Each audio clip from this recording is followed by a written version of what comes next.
Welcome to Interior Analysis. I'm Evan Westman, I'm Jelani Kelly. and today we're doing Willy Wonka and the Chocolate Factory. So this is the older one, the 1970s something 71. one with Gene Wilder.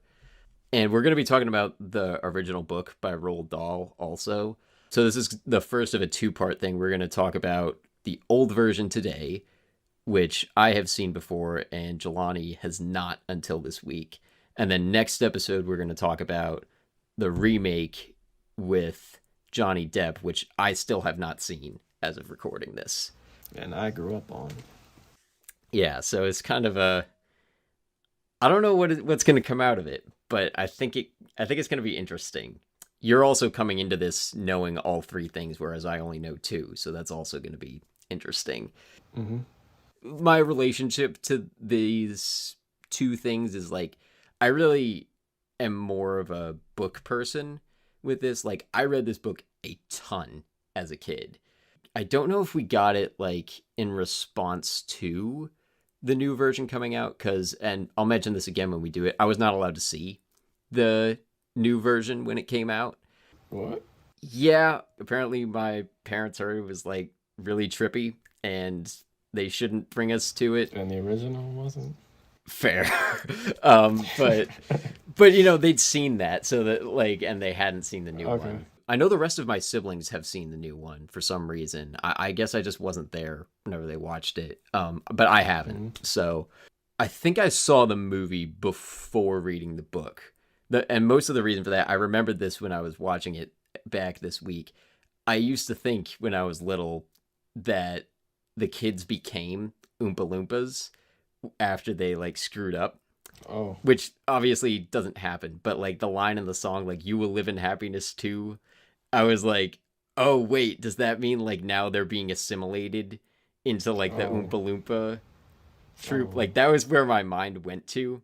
And then I was just like, oh man, like it just expanded out to like, so that's how all the Oompa Loompas are there. He just does this every few years and then like builds his slave labor force and stuff. Obviously that's not what happens, but I mean, I wouldn't put it past them.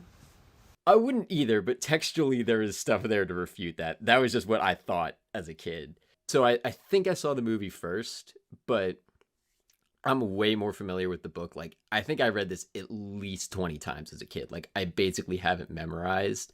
And I've only seen the movie. We rented it a couple times, I think. Last time I would have seen it, we had to read the book in 5th grade, and we watched the older movie with it. So I think that was the last time I saw it. We had an abridged audiobook of this read by Roald Dahl. We got like a 4-pack. It had like, and it was all Roald Dahl books read by him. It was like an hour-long version of Charlie and the Chocolate Factory, hour-long version of James and the Giant Peach. So they cut a lot of stuff out for both of those. Mm-hmm. And then Fantastic Mr. Fox in its entirety. And then The Magic Finger and The Enormous Crocodile, which are two like really short stories by him. But he was like one of my favorite authors as a kid. I still like reading his books. And this, I think, was the first one that I read of it. I still have I have the copy next to me, is like the same one. Miraculously, it's still in pretty good shape, even though it's like 15 years old. But like the only other book I probably read as much as this at that age was the first Harry Potter book.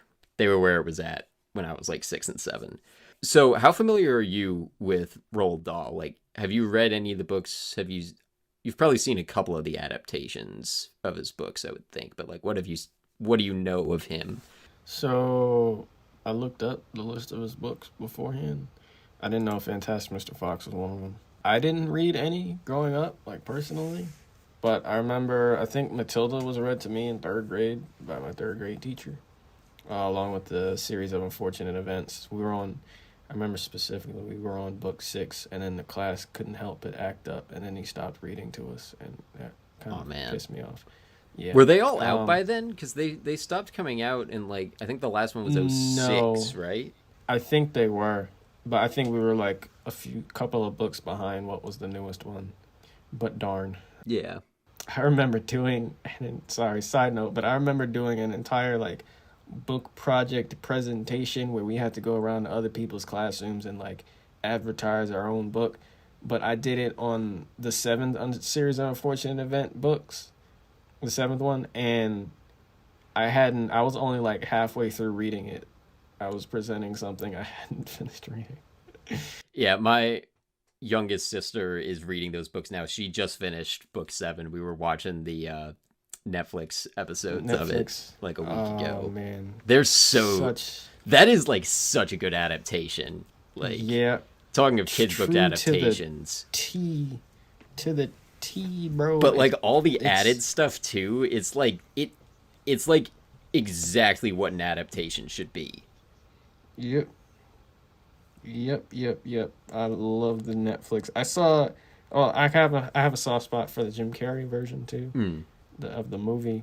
That was only encompassed the first 3 books, but that Netflix adaptation was something special. Mr. Poe is like perfect, and the henchmen.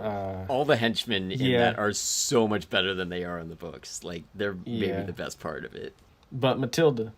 Roald Dahl. I saw both the Matilda movie. I think I only saw that once. The Trunch Bowl. That lady was weird. And wasn't Danny DeVito her father in that movie? I think so. If not, it's someone like him. All right. And then I saw the James and the Giant Peach movie as well. But yeah, I didn't grow up reading Roald Dahl books. Yeah, I think I've read most, but not all. I think there's a couple of blind spots that I have, but I've read most of them.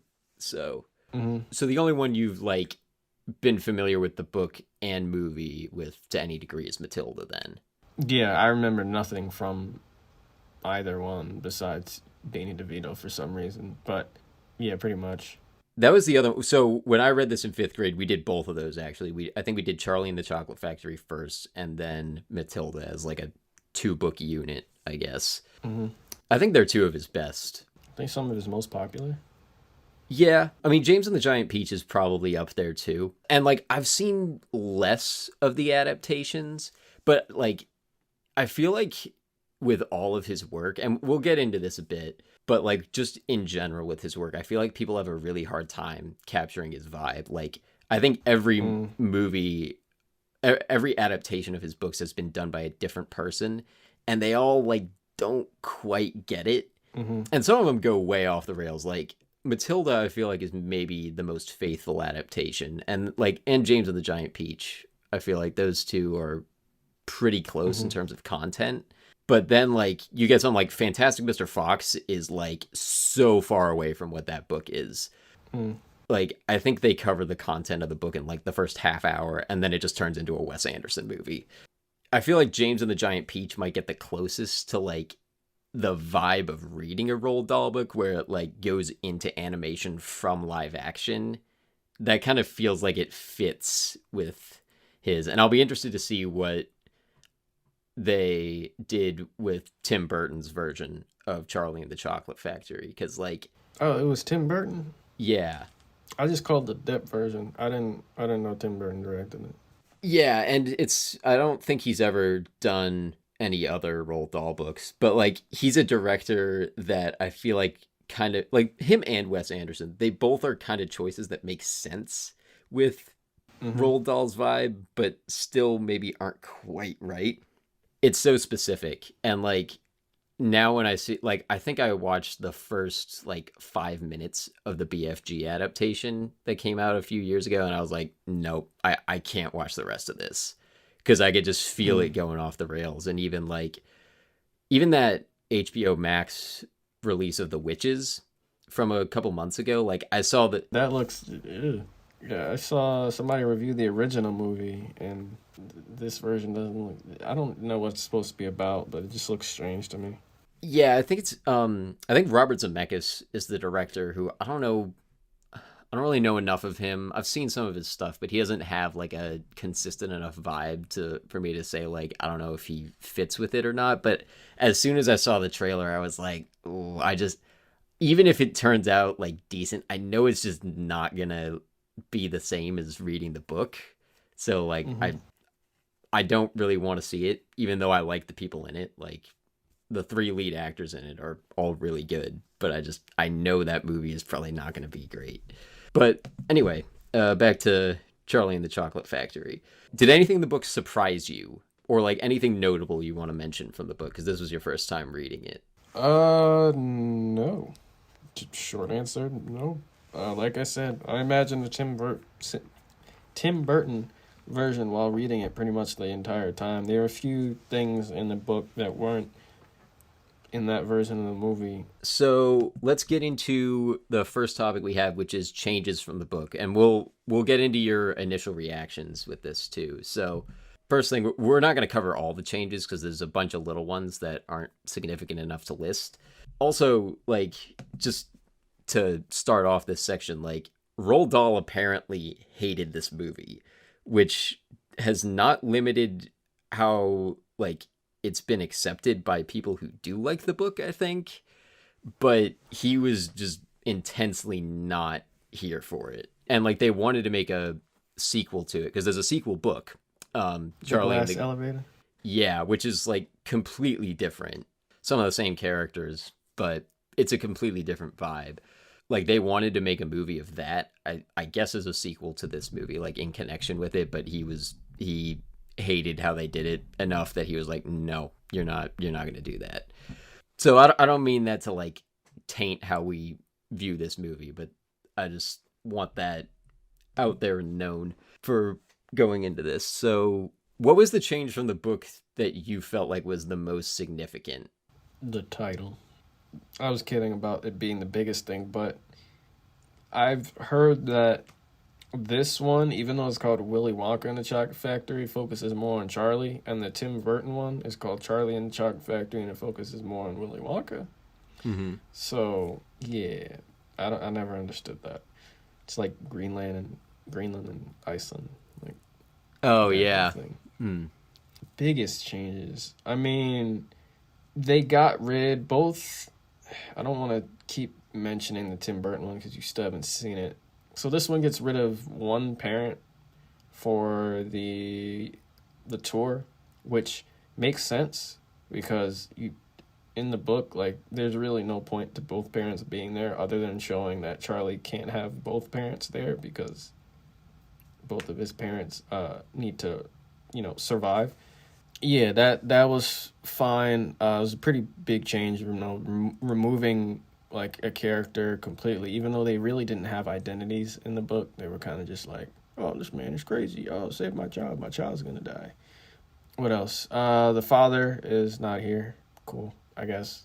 I don't know why they needed to add the fact that Grandpa Joe smokes. Like, why? Yeah, I think that might have just been for like that one moment where they mention it and he's like, I think it was just kind of for that scene to show like his relationship with Charlie, which is not a bad choice, but it does change how you view the character. So like maybe that wasn't the best move. Like if that was all they were trying to show, like there's probably a way you could do it without making like a decent size change to like who Grandpa Joe is right from the start. Right. And he was also like, yeah, but I quit tobacco. And it's like, well, you guys are being labeled as poor, so wouldn't you like have no choice but to quit tobacco? Like, because you can't keep buying something that, all right, whatever. But it's also that like Charlie is, I think in that scene it comes off as almost Charlie enabling him. He's like, here, Grandpa Joe, go buy tobacco with this. Like, it's not like Grandpa Joe asks for it or gives him the money that he was going to spend on it. It's like Charlie gives it to him to spend on tobacco, which is like, that just has a vibe to it that other ways you could bring it up wouldn't. School, they didn't need to add that, any of it. Yeah. Even though the teacher was pretty funny. What else? Oh, well, let's just get into the biggest thing, the songs. Well, I don't like musicals, and I wasn't looking forward to the songs since the very beginning. Yeah, not for me. And there's a lot of songs in it, too. Right. There's a lot. I thought it would just be the Oompa Loompa songs once we got to the Oompa Loompas, but then for some reason they gave Veruca a song, too. Like, okay. Just her. Only. Yeah, just her. No other kid. Not even well, he didn't get one in the factory. I don't know. I don't remember if he sang one before, but he joins in on Grandpa Joe's song, but I think that's it. Nah, I'm good on that, homie. Yeah. I was, and I don't know if Roald Dahl didn't like that there were songs in it. I'm not huge on the fact that there's songs. Like, the only, in the book, there are songs, and there are other Roald Dahl books that have, like, kind of songs in them. Like, but they don't read like whole musical numbers. They're just kind of like rhymes that go with it. Like, whenever I read them, I don't imagine a melody that goes with it. But in this, Right. it's like you've got the Candyman song, you've got the Mom song, which I think is probably the worst scene in the movie. Is the Mom Oh song. my God. Like, Oh, maybe she just that kept was there going. because like Sound of Music was maybe still kind of a She was trendy wearing the thing. dress. Yeah, they were kind of giving her a Julie Andrews vibe, but like, God, that song is like so slow. She doesn't have a half bad voice, but like, I just don't care. no. I don't The care. the Golden Ticket song, that one almost hurts more. I think like more upbeat, but like, you I really don't just don't care. need We it. see it. We Um, see it. Songs are supposed and musicals are supposed to progress the plot. If not progress to nothing.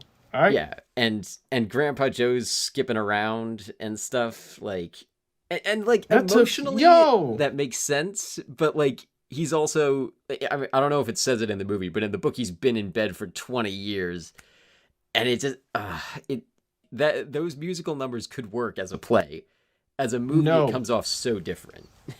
No. We were 40 minutes. I wrote this note specifically. 40 minutes in and Joe is singing. We ain't even in the factory yet.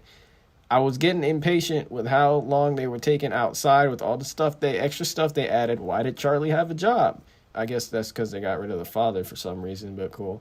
And I'm going to try and be unbiased when I look at the amount of time it takes to get into the factory with the Tim Burton one as well. But the entire time I was just thinking, there's so much singing and they're not in the factory. If y'all don't get your butts in the factory and start singing there instead, yeah. Yeah, and in the factory, there's only, well, there's actually more songs there because you have all the Oompa Loompa ones, which are like just straight up It's music 5. videos. Also, No, 4. yeah, and those are quick, so like they don't Mm-hmm. they don't drag out as long as the others. Right. I like that. I like that. I don't care for the songs, but I like that they're quick, short, to the point. You get it. The kid's dead. Move on. Well, we'll get into whether they're actually dead or not. um, but yeah, but they're also complete. Like the Oompa Loompa songs are completely different from in the books. They're Yeah. shorter for one thing. The ones in the books are pretty long. There was one that was like 3 pages long. Yeah, and they have more in the sequel book. I won't go into the context partly because I don't totally remember it, but like they have a couple more Oompa Loompa songs in the sequel book.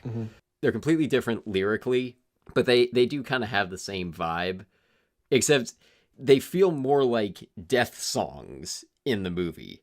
In the book, it's just like, oh well, we like this kid screwed up. Look at his vice. But then in the book, it's like it feels like Seven. It's like your sin is greed.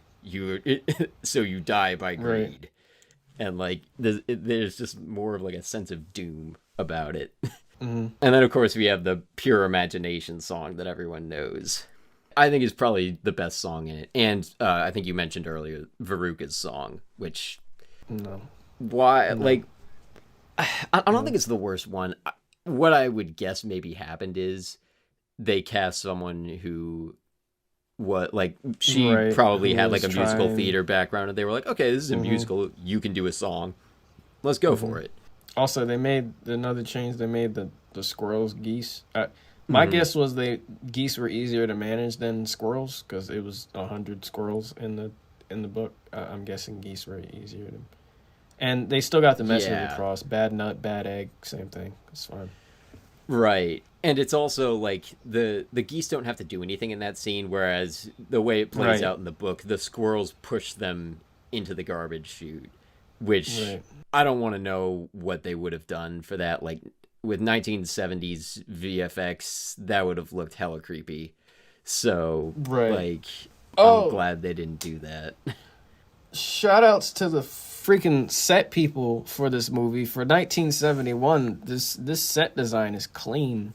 Yeah. Like that machine that made the gum, like with the food thing that was rotating and they were levers and stuff, like that was awesome. For like I said, it's 1971, so I'm giving it props for that. Like, nice. Yeah, the chocolate room too looks gorgeous. Like right, that is right. That when is they walked exactly in there, like when I read the book, I tend to envision things very differently from the movie, except for that, like the chocolate room with the waterfall and everything. Like when I read the book, I'm basically imagining that room. Like they got that spot on. And yeah, I mean the inventing room I think is probably a close second with the gum machine. And they also like they had some visual guides to go off of in the book because Quentin Blake has his illustrations. I think there's other versions, but Quentin Blake does illustrations for basically all of Roald Dahl's books. And I wanted to make sure because you ordered the book, and I wanted to make sure you got one that was Quentin Blake's illustrations, because I feel like that's part of the experience of reading it, is having that there. I verbally laughed out loud when he put the sneakers into one of the vats and so gives it a little kick. What else? The tunnel scene. Can we talk about that for a second? Like, doesn't that scene give some kids nightmares when they saw it, or it did? I have heard reports. Personally, it never bothered me. The scenes that scared me as a kid were Veruca's song and what? Well, it's kind of a 1-2 punch, because the two that freaked me out as a kid were the levitating fizzy drink scene with the fan. That was scary. Evan, I don't know what it is about the Veruca Salt song. I think it really is the one moment at the very end when she falls into the thing and continues singing. Something about that was like, ooh. Like, watching it now, I was like, fine. But I remember those two scenes freaking me out a little as a kid. But the tunnel scene, I never minded that much. I don't remember being scared of that at all. People said that was like a bad acid trip. I've never taken acid, so I wouldn't know, but I would imagine that's probably close to it. Yeah, I mean, that seems to be where it's probably drawing inspiration from. And he started screaming. He went from singing to screaming at the end of the... It's like, no way of knowing where we're going. Like, what? Yo! And then there's, like, the images where, like, they've got the like, centipede crawling on the dude's face. I forgot about that. Yeah. The red flashing and his eyes just growing larger and larger. Like, bro, what? Yeah, they're, like, going straight up horror movie vibes there. And that's why people can see him as a serial killer. Yes. But we'll get into that. And the fan, Evan, I don't think that fan would have killed them. They could clearly stop at the top. They both touched the metal. You saw them both touch the metal contraption holding the fan. Like, they both touched the beam underneath the fan. Yeah, but as a 5-year-old, that kind of freaked me out. The fan wasn't even spinning that fast. It was just like a freaking room fan or something. That was like a room fan on medium. That's how fast this fan was spinning. I don't see it now, but as a 5-year-old, I did. So, I don't know. Yeah. Well, yeah. You get a pass for being, a child. Oh, the stop, don't come back made me laugh verbally as well. Stop, don't come back. Yeah. He had no cares, bro. Yeah, with Mike TV, she's like, oh, do something. Help, murder, police. Oh, that was with Augustus. Yeah. I think he says like, something help, like that for police, both. murder. Yeah, and that, like, and it's so different from the book, too, because in the book, he is, like, every time one of the kids is stepping out of line, he's freaking out about it. Yeah. And, like, yelling and jumping around. And then Gene Wilder comes in, could not care less. Like, it's a completely different vibe. And that actually ties in. I marked the time, 1 hour, 9 minutes, 5 seconds, and that's the meme face. The meme face. Yes. Tell me more about how your child is being murdered. Here you're a big fan of Taylor Swift. Tell me more. Or wait, no. That's not how they usually go. Oh, I don't know what I'm man. trying to do, but everyone knows that meme. Yes. What else? Oh yeah. Why did Charlie was? I didn't like this Charlie. Charlie was a jerk. Why did he trick them into thinking he had the ticket? Like that wasn't necessary or nice. I didn't know who the creep was with the scar that no one seemed to notice. Every time some child got a ticket, he would just whisper to the child's ear, and the parents didn't seem to care. I mean, I guess that was kind of the point. The parents didn't care. You saw it at the end, right? Yeah. Yeah. Mhm. Okay. That was just an initial thought. I said there was too much time spent on stuff at the beginning, like the computer guy, even though that was kind of funny, where the computer said it's not telling, that would be cheating. Oh yeah, it wasn't even cold where he lives.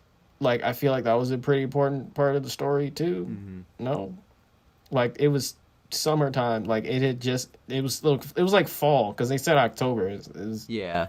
everybody was just chilling, no coats, no nothing. Like what? Okay. I said I like the sadistic and nature and cynicism of this Wonka. I really like that change. And that's pretty much it. So I had a few other changes I want to talk about too. We already mentioned it, but like the difference in performance with Willy Wonka, like they feel like completely different characters from book to movie. You lose. Good day, sir. Yeah, and like you can tell he's drawing inspiration from the book. You know, Gene Wilder comes off so much creepier. Like there's no creepiness about the book Willy Wonka. He's just excited about everything. He's a creator. He's just having fun the whole time. Oh yeah, neither version has beards either. Just so you know. Even though he had a beard. Yeah, because in the book he's got a goatee. Yeah, I've seen the pictures with Johnny Depp, so yeah. I think that helps separate them for me too. I think having the visual in the book with Quentin Blake's drawing, like he looks very different from both of them. And you know, they've got the same outfit, they've got the purple coattails and stuff. The hat. But the hat and the cane. But they feel like different people. I hadn't thought of what you said about it being cold, but yeah, I think that is kind of an important thing because it kind of, I almost want to say it raises the stakes in the books because it's like getting, you know, it's February in the books when they go in and it's like, you know, I mean, we're in it right now. It's like the coldest, worst part of winter. So the fact that he's living in, and it mentions it a decent amount in the book, that it's like, you know, most of us this time of year are okay with it being cold. When you're living in conditions like him, it freaking sucks. You've got like they had to like board up the house even more. The house in the movie is also like nicer than I feel like they make it out to be in the book. Yo, he at the end when they were in the elevator and flying over the town, they were like, "We can see our house from here. Our house is right there." And I'm like, "Where? All these buildings look the exact same." Yeah, I don't know if we ever got an exterior shot of their shack either in the movie. Like, maybe if I pause, I didn't pause it, so that could be on me, but, like, all I saw was orange rooftops. Yeah, same. I bet you it's not there, because I think if it were, they would have made it stand out. I think that might have been a budget production kind of thing. Especially, like, those shots at the end with the great glass elevator look so dated. Like, you can almost see the string pulling the little miniature. Right. Which, you know, it's the 70s, so, you know, no shade, but it looks dated. I think it's impressive that that's one of the only dated looking shots in the movie. Like, the rest of it looks pretty solid. Oh, they added the Walker-mobile, and like you said in your notes, I don't know if, like, Mike didn't get to choose the last room. Yeah. Like, they didn't get in the elevator until the end when Mike wasn't there, even though he's there in the book. That was a change I was looking for because I remembered that from the book, obviously, and I was like, wait, do they do that in the movie? Because it'd been such a long time since I'd seen it.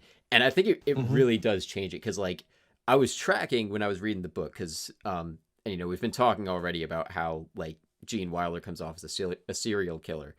And I had that in my head going into rereading the book because I always hear people being like, oh, it's Willy Wonka's murder factory. I'm like, is it though? And reading the book, you don't get that vibe. And I was tracking it. I was like, okay, no. like maybe he's going in, maybe he's like tempting all of these kids specifically. But then we get to, and I'll get into it more later because I think there's even some evidence in the book of that. But right after Veruca Salt goes down the garbage chute with her parents, Mike TV asks to find the elevator, like if they can stop walking unprompted. Mr. Wonka says, all right, we'll take the elevator. They take the elevator. Mike TV asks to find the TV room, and they go to it. It was not planned. Whereas, and it doesn't make a big deal out of it in the movie, but in the movie, that's the next room in line after Veruca Salt's. So that really makes it feel much more like the way it is in the movie. He's got all 5 rooms lined up for each kid. He's got the chocolate room. All right, boom, Augustus Gloop. Inventing room, boom, Violet Beauregard. Fizzy chocolate or fizzy lifting drink room. Apparently that's for Charlie. Or, I mean, at the very least, it wasn't even in that moment. It wasn't even Charlie that decided to do that. His grandpa was like, "Yo, Charlie, let's ship some of this real quick." Yeah, we're gonna talk about that scene too. Keep going with your point, but yeah, like it wasn't Charlie's decision to do that, but Wonka was like, "Yo, lose, good day, sir." I'm like, "Yo, relax. That was his grandfather. Blame him." Well, like the thing was supposed to be like, it goes 2 ways. Don't spoil your kids, and don't be greedy. Listen to your parents, or something like that. And he listened to his grandfather in that moment, and they almost, quote unquote, died. Yeah, I mean, in that scene, Willy Wonka also doesn't stick around. Like everyone else, they watch it, and that's also because that scene's not in the book, so they don't it was an extraneous thing. And they're screaming too. They're like, "Yo, Wonka, yo, this fan's looking kind of close, bro." Yeah, but Willy Wonka in that scene just leaves them behind. Like he's just like, well, we don't really have to stop by here, and then walks through, doesn't give a second glance when they aren't in the next room. He's just like, okay, like he doesn't even acknowledge them when they come back in. Right until the end, and I'm like, wait, you didn't see them do that? How? Okay. Yeah, Magic man. So on the whole, like in the movie, it just feels so much more planned that like all these kids are going to screw up. So that's a big change. The second to last one I'm going to talk about, actually no, there's 3 more. One is the fake out with the last ticket. That's a bit of a change because they have the guy who they're like, oh, he found the last one, and then as Charlie gets his, they're like, oh no, it's a fake. And they like it has How did nobody in the world find out that like beforehand that guy was faking, because he was clearly not a child like the rest of them had found? But okay. Yeah, I don't know that you're meant to fall for it exactly when you're watching the movie, but that's a change from the book because they have a really quick moment in the book. They're like, somebody made a fake golden ticket, but it got discovered. It's like 2 lines, and I think it's in between like some of the middle tickets. It's like between 2 and 3, so it doesn't have the same effect. Whereas in the movie, they show Charlie's disappointment when he hears the last golden ticket is found. I kind of liked that, like showing how invested he is in this search. I mean, we knew it was going to happen though, because it's not called Charlie and the lower class poverty. Like, it's Charlie and the chocolate face. So we know he's going to find the golden ticket. Charlie, the kid who almost got to go on a tour of the of the chocolate factory. The book ends. The book ends with him, I don't know, going to bed or something, like a normal night. I got school tomorrow morning. Book ends. The sequel is him going to school. I don't like Charlie and the 4th grade class. Yeah, and we'll get into that, the fact that we know about it. But like just in terms of that change, I do kind of like the effect that it has. It kind of lets you feel his investment in it a little bit more. Second to last one, there's the test with Slugworth and the Everlasting Gobstoppers. That was different. That guy was creepy. Yeah. He kept grabbing every child he was talking to and getting real. That made me really uncomfortable. Same. Yes. And the scar on his face didn't help. I guess that was kind of the point. But like, nah, bro. Nah. Yeah. There's one moment with him, though. I think it's when he's interviewing Mike TV. He's like with the interviewers. And he's just moving the mic back. The way he moves the mic with like that twist, I forgot about that. I cracked him so hard with that habit. And he looks so bored. He's not even trying. Also, like, as like someone who's worked, like I do so much sound editing with this podcast, and I'm like, Mm-hmm. oh, like that's gonna sound so awful when you get it when you like Mm-hmm. play it back. Like that's gonna sound awful with the air moving past it. Kind of triggered my editor Flinging brain it a back little and bit. forth, like, all right, you talking? All right, you done talking? Just go over here, I guess. Yeah, but in terms of like that whole subplot with Slugworth, I think it's done to good effect. It sort of makes Charlie's win feel a little bit more earned because he makes somewhat of a choice at the end when he I can gives see back the that. Gobstopper instead of giving it to Slugworth. And I like vaguely remembered that subplot was in there, but I didn't remember the exact details. I like the construction of it. Like it's a real sacrifice for him. Slugworth is apparently going to hook him up with like $10,000 or whatever, which in 1970s money is not half bad. I mean, I'd take ten He thousand said they could dollars eat for the now. rest of their life. I don't know about that, and maybe I don't know 71. I don't know what the inflation thing was back then, but they'd eat good for a while. Yeah, it's. I mean, I wouldn't turn my nose up at $10,000 in any time period to present. For a candy, Yeah, right? $10,000 sounds pretty nice. Yeah, it's still a sacrifice for him. I liked that moment. Oh shoot! Yeah, wait, real quick. I probably like if I was in Charlie's position, I would have probably just given him given Slugworth the Gobstopper. I think that's probably why I wouldn't have got the factory. Like out of spite. Oh, you gonna yell at me? Okay, word. Slugworth, you said how much for this little thing? All right. Yeah. Deal with Also, it. well, and in a way, like I wouldn't blame you for that because Willy Wonka doesn't hold up his end of the deal.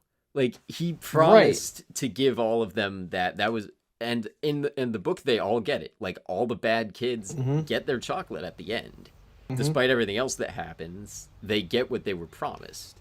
So Oh, that was hilarious too. He said he was saying a bunch of just words, and he was like, "It's right there, clear as etc. day." etc. I was like, "Right, etc., etc. It's right there, clear as." I'm like, "You didn't say anything, but I believe him because he's yelling at me." That's what happens when you don't read the terms and agreements. Right. Oh, I forgot about this. This is a huge moment that they leave out from the book. At the end of the book, you see all four kids coming out of the factory, Oh yeah. changed but relatively unharmed. You Yes. don't get that moment in the movie, which makes it feel Nope. way more like they die in the factory. Augustus drowned. Violet got popped, and all the juices came out of her, including her insides. And then what else? Veruca was lit Just on fire. Burned And up in the then garbage Mike, chute. Yep. yeah. And then Mike probably got squashed by something, Yeah, maybe not that day, but somewhere down the line. taken by like a bird or something. Maybe, yeah. But that moment, like, I wasn't sure if they kept it in the movie. I didn't remember. I'll be curious to see if they put it in the new version. Don't tell me if they do. No, no. It just changes the vibe so much because even Right. in the book, there's like some tension. He's like, "Oh, I hope they turn out okay. Like they probably will, but we don't know." And then we find out that yes, they are They basically are okay. okay. They don't And they actually still go home with the die. candy. This Yeah, man's didn't give a darn about giving them the candy or their lives. yeah. To bring it back to what you were saying before, I would not blame you for bringing it back to Slugworth. He screwed you over. He was going, yeah, and he was about to let me and my grandfather die because we sipped some of his stupid bubble stuff. After probably having not eaten breakfast that day.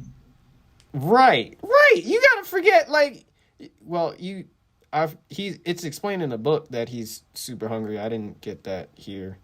Right, like they in the book, it's also described like they've had to cut down at some point because the father lost his job and he was shoveling snow for pennies. Another reason why it was important, it was cold. Yeah. But he probably ain't even eat that day, and he's like, "Yo, all right, grandfather's saying I should take some of this. My stomach's kind of empty, because I'm a poor kid, so I'm gonna take some of this." Oh, we almost died, and now you're yelling at me, and now I don't get none of the chocolate. Okay, yeah, this spy can have all of this, and I'm about to get paid off of it. You're welcome. Yeah. And like I think, the way the movie ends thematically, it's still like I don't mind where it ends thematically, but also I kind of wouldn't blame Charlie for doing that. It is underhanded. I mean, in his position, Right. I wouldn't blame him. There's also sort of connected to that. There's a little moment in the book. It's really the only moment between Charlie and Willy Wonka, aside from like them meeting at the gate and then at the end. There's one little moment when they first get on the boat on the chocolate river where he like scoops up a bucket full of the chocolate to him. He's like, "Oh man, you guys are like, you don't look like you've eaten much." It's like kind of a nice Yeah. little moment with him. And Grandpa Joe's like, "Yeah, we haven't." And it's like one of the only moments in the book where he kind of like he's not like singling out or playing favorites with Charlie, but he's just kind of like having a quick little one-on-one with them. Mm-hmm. I kind of like that moment in the book. I think it's fine they cut it, but Yeah. that's kind of their only interaction, and it's sort of connected with that. Wait, they cut it in the movie? I don't remember. Yeah, they don't have that scene in the movie because in the book they like all scoop it up, scoop up the chocolate from the river and drink some of it. So the last change, and we've talked about this scene a bit, but I want to dig into it more. The levitating soda scene. This has always bothered me because it's not in the book, obviously, but it's also the one moment where Charlie is disobedient or like kind of goes outside the rules. So what I like about it being included in the movie is it is a moment where he's tempted, which is not present in the book. And one thing that I thought of reading the book even as a kid was like, well, hold up, because the way it ends in the book is just like, oh, Charlie's the only one left. Well, I guess you win then. You stuck around this long, so here you go. You're gonna be the new me. So I kind of was thinking like, well, wait, what if they just like hadn't gotten to his room yet, where he would have been tempted?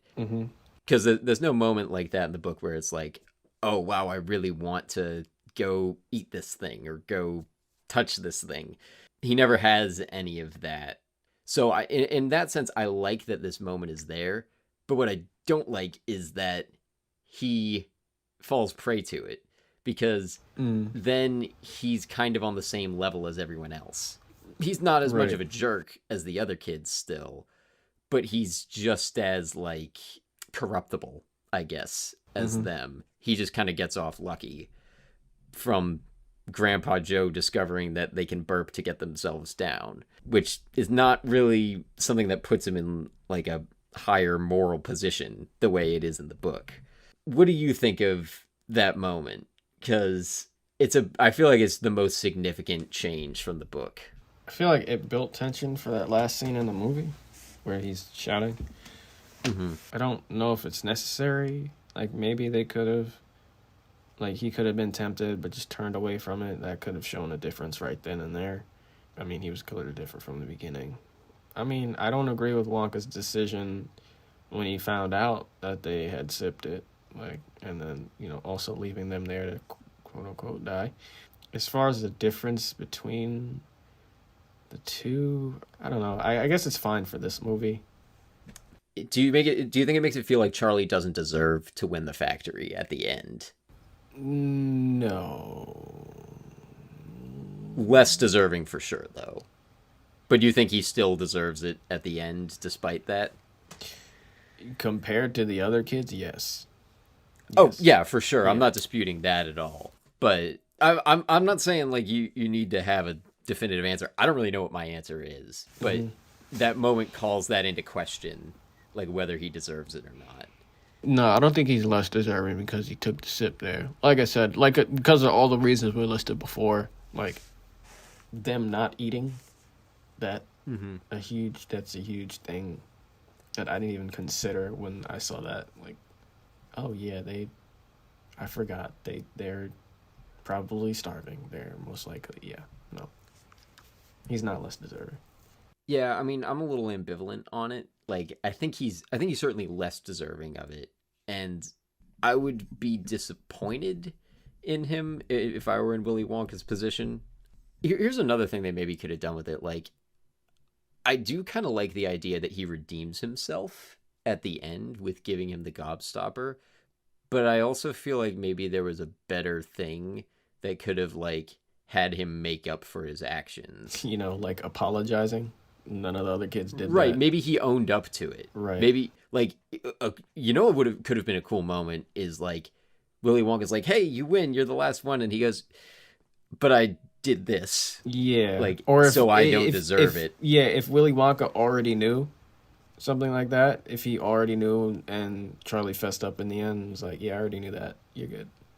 I think, you know what? I see that. I think maybe a version I would personally like better is Willy Wonka doesn't know. Charlie tells him and he's like, I don't care because you were honest and you told me. That's who I want running this factory. Someone who can learn from their mistakes, something like that. I think that could have like been a really good redeeming moment for them, instead of like, and the moment they have in the movie is okay. Like Willy Wonka flips out, and then Charlie gives him back the gobstopper in like a moment of contrition, and that wins it back. I think there's a better one out there. Basically, what I was just saying, but like that moment with the fizzy lifting drinks has always bothered me. So the next one I want to get into, this is kind of glomming together the book and the movie. I wanted to talk about Charlie as a passive hero because, he doesn't do a whole lot. And it still kind of works, but I want to, like, do you think it's a problem that he's passive? Even if it still works, like, do you think it maybe would have been better if he was active? Part of me, my answer is kind of like, maybe yes, but then again, I also don't know what the story would be if he was active. From a screenplay point of view, yes, because structurally, the main character is supposed to make decisions that lead into act after act. For this movie, no. Like, the whole point was for Wonka to give them a tour on the surface. And I think he's the type where kids watching can put themselves in the place of him because he's so passive. I forget the word for this. It's like it's kind of like an everyman character. I feel like there is a word. There's another one sort of though. They kind of do it with like video game characters too. Right. It's like someone it's just kind of this blank slate you can like project onto. So I think it was fine for this.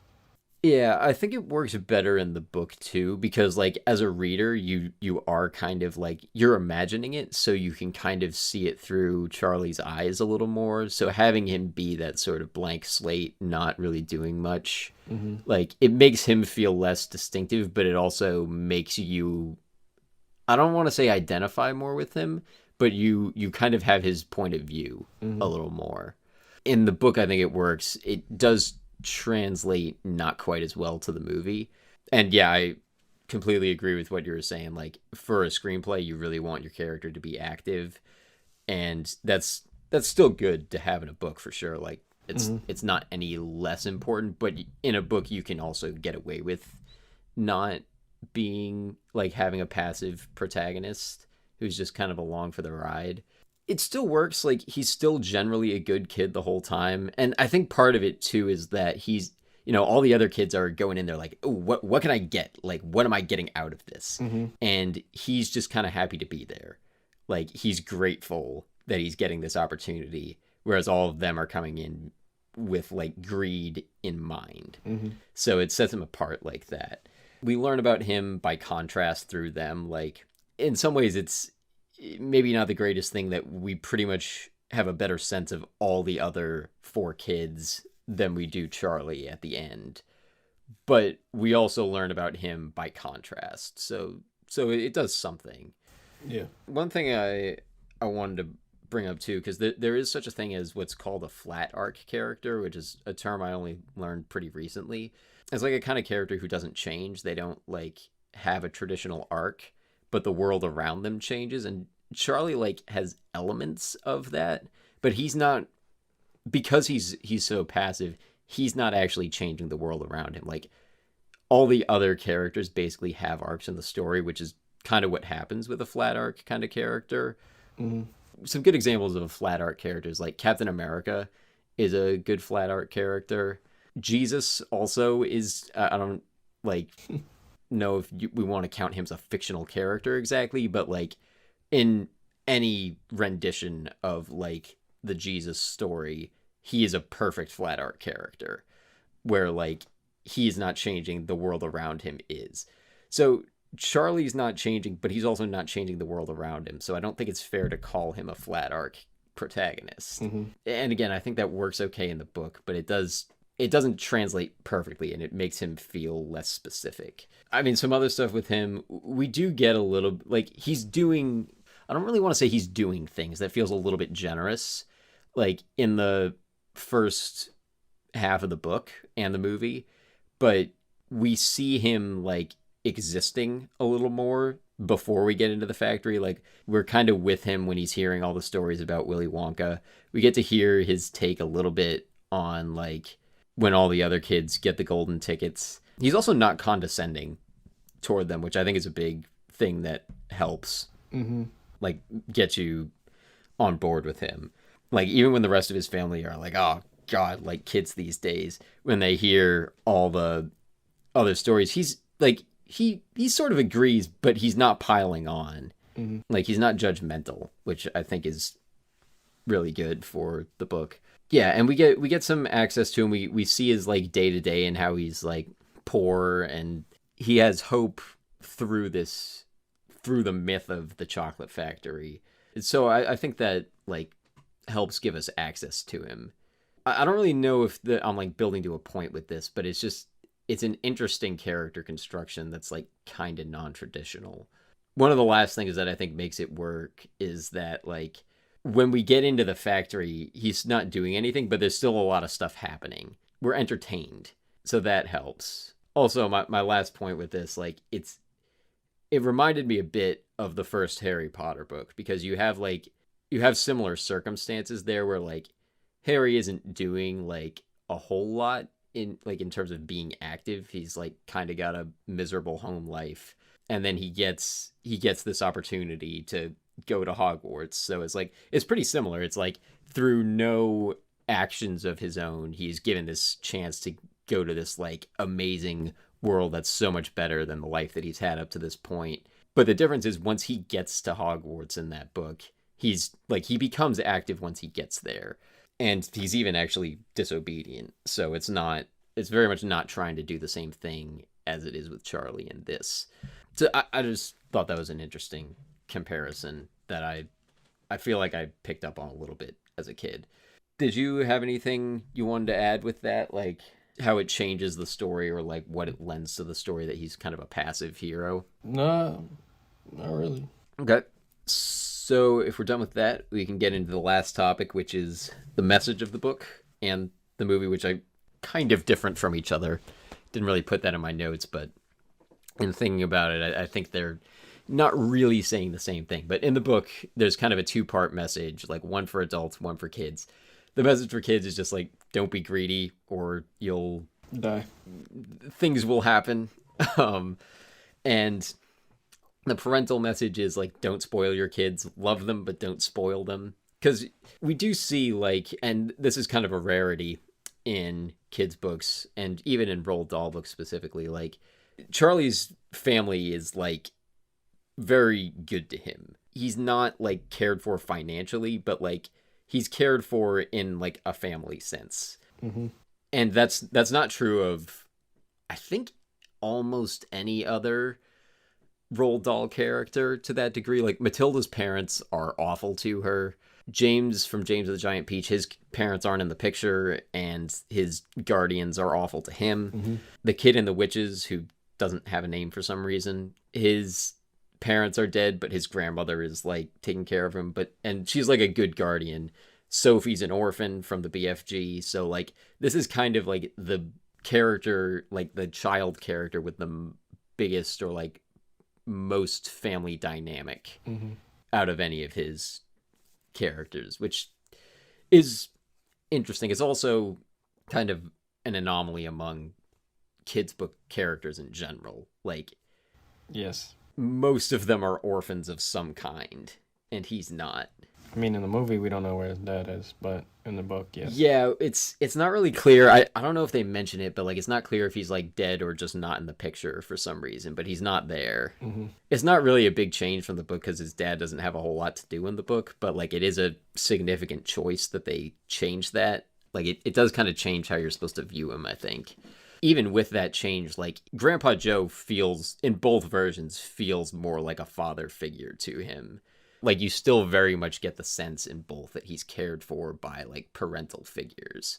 It feels to me, reading this, like Roald Dahl is kind of taking revenge on, like, the bad kids and the bad parents in the book, which is maybe part of where, like, the serial killer Willy Wonka that Gene Wilder does, that might be kind of part of where that comes from. Mm-hmm. But, like, he does that in other books, too. Like, Matilda, the first chapter of that book is basically Roald Dahl just going off about, like, how he would just give, like, the sickest burns to all the kids in his class if he were a school teacher, like, all the kids that he hated. Mm-hmm. And in all of his books, he always has, like, a really clear distinction between good and bad kids, good and bad adults, good and bad animals. Like, I feel like the most morally neutral character in any of his books is, like, Mr. Fox from Fantastic Mr. Fox. Mm-hmm. But even he is, like, he's not even really that neutral. It's usually pretty clear. It's like, these are the good people, these are the bad people.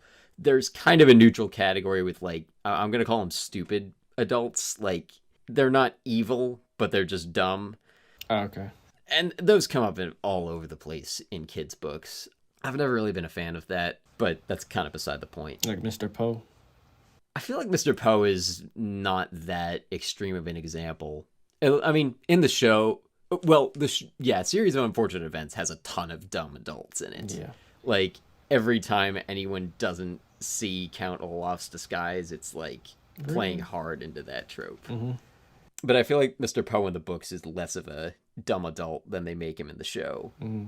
I feel like that's like the biggest thing that labels something as, like, kids entertainment, is if there's, like, insanely stupid adult characters. Mm-hmm. I mean, with Roald Dahl books specifically, it's usually pretty clear there's never, like, surprise bad guys in any of his books, or surprise good guys, anything like that.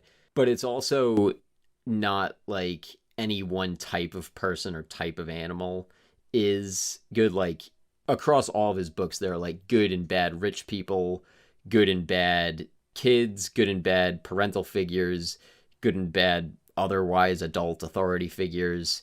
In the BFG, there's good and bad giants. And with all his animals, like, when you meet a certain type of animal, you don't know that it's good or bad because of what kind of animal it is, which, like, Mm-hmm. I feel like that's somewhat significant. Like, there's always, like, the classic thing where, like, the snake is the bad guy. Well, not in Kung Fu Panda. Yeah, not in Kung Fu Panda. It's not universal, but it's common. Like, snakes and the devil are, like, symbolic of each other. That kind of gets ingrained in a lot of stories. Did you have anything to add with that? I know you're not quite as familiar with Roald Dahl books, but I you never can bring up other kids' books if you want, whatever. Nah, I just never understood for this movie and book what his thing was with questions. Like, I don't understand the message that it's trying to send. Is it just him being weird? Like, you really shouldn't. What questions? You really shouldn't mumble when you talk. Oh, I'm a tad deaf in this left ear. You'll have to speak up next time. Or, like, I think that's just him being sarcastic. I didn't get that as a kid ever, and then rereading it, I was like, oh, I think he's just evading questions by doing that. He's like Mike TV's, like, making some pretty valid points. He's like, why do you walk if you don't have to? He's like, you really should speak louder. Mm-hmm. Like, I love the room with the squares that look round. that took me so long to figure out what that was, reading it as a kid. I don't know how long it was, but I didn't get that scene for so long. I appreciate good puns. It is a pretty good pun. There's a lot of those in this book, with, like, the rooms that they run past. Mm-hmm. All types of beans, like chili beans, jumping Has-beens. What's a has-been? You're one yourself. Like, those are pretty fun. There's more of those in the sequel too.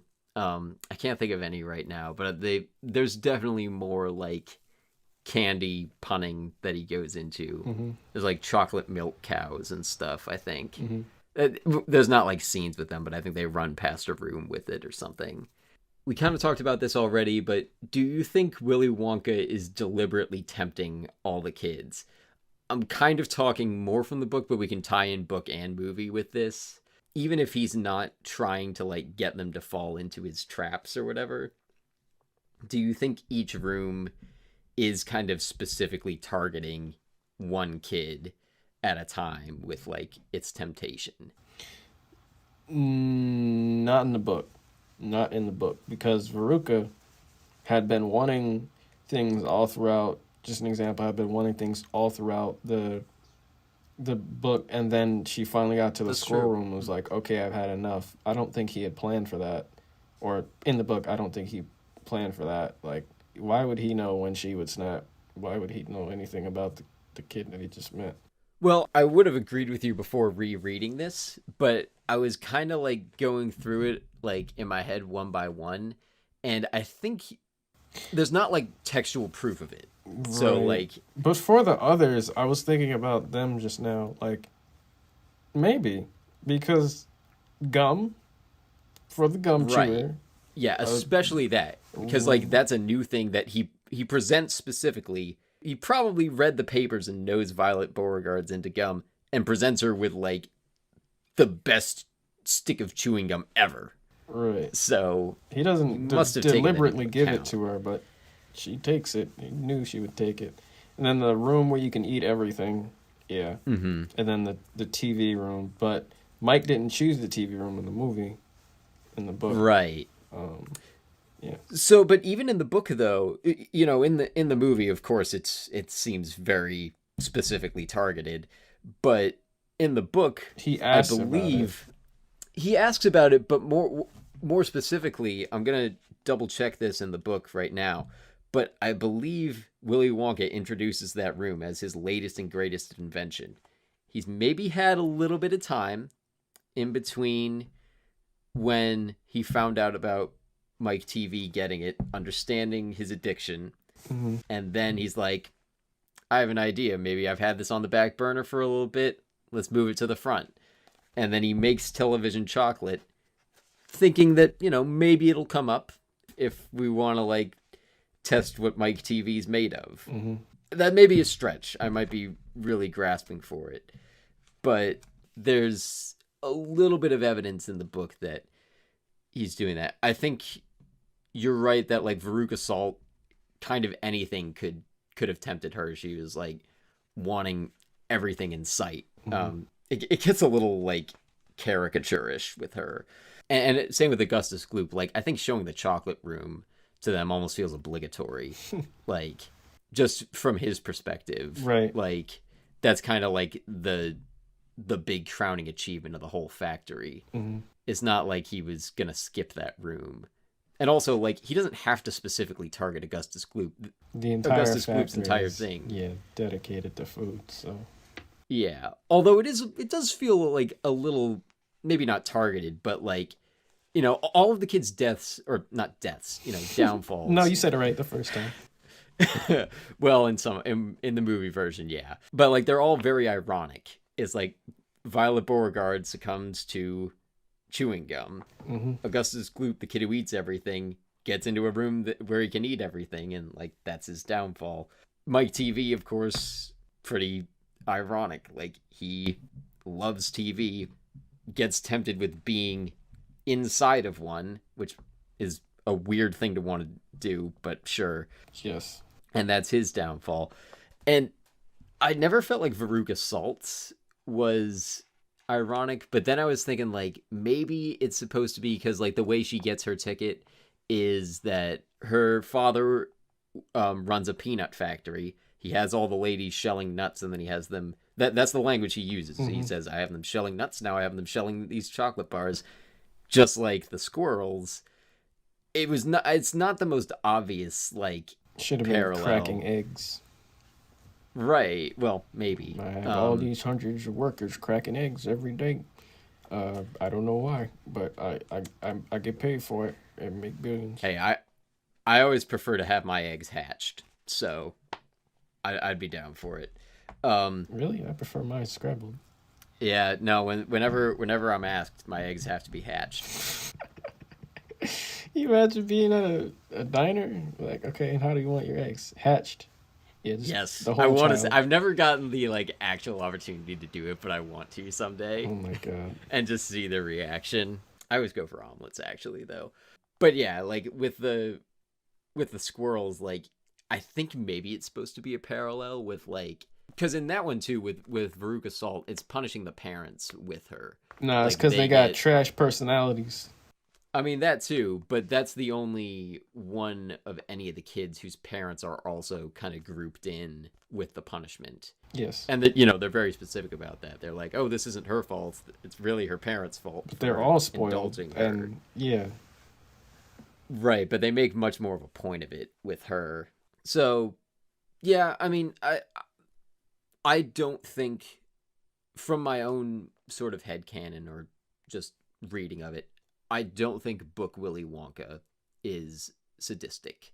I think he's just into it. I think maybe he might have been trying to tempt each kid specifically. Maybe.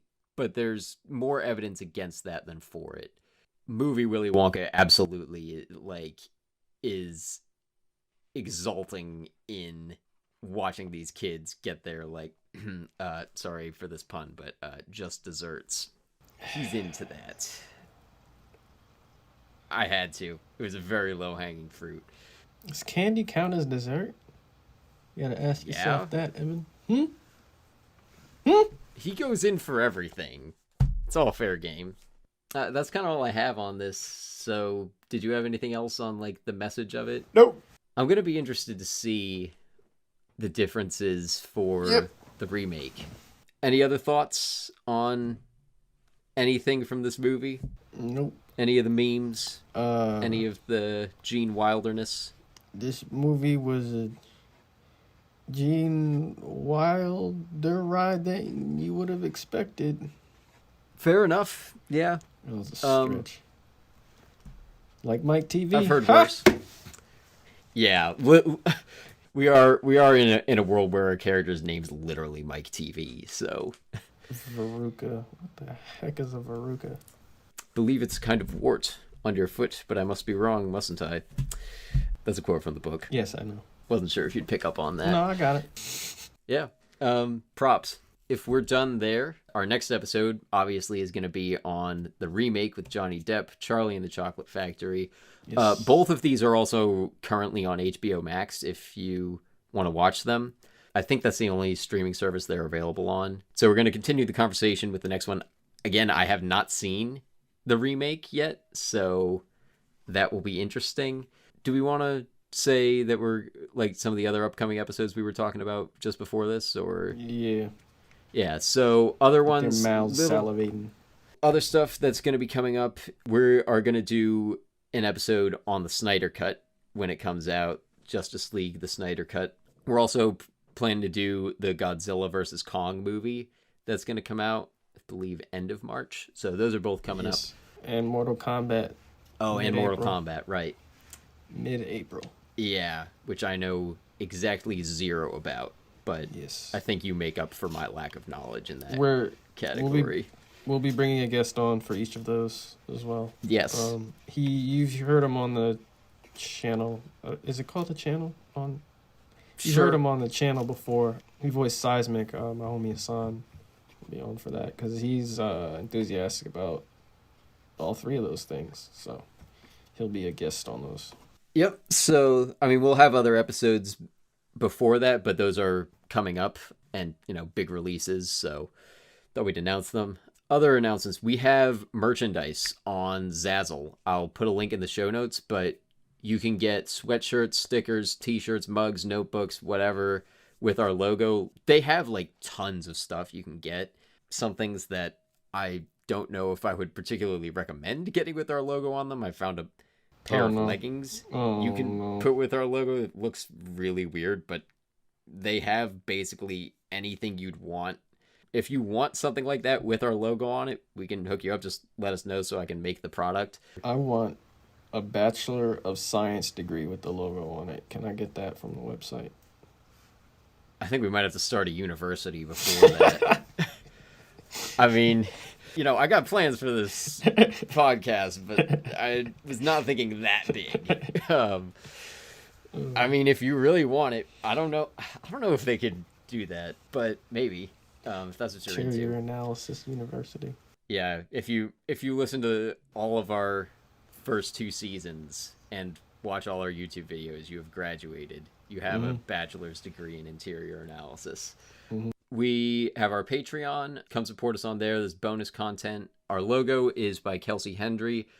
We have our YouTube channel with a video on A Quiet Place. I've also started putting the podcast episodes up on the YouTube channel. Yes. So far, I just have Nightcrawler up there, but we're going to put all of them up there.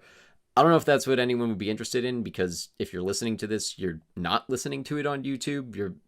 You have other ways you want to get podcasts, but if you're into that, they're going to be on there. I mean, one thing you can do there, you can comment on YouTube videos, which you can't really with podcasts. So that's kind of one thing. But yeah, we're gonna get all those up there eventually. Rate and review on Apple Podcasts. You can follow the show on Twitter at INTAnalysis18. You can follow me on Twitter at Davos Watson. And where are you at?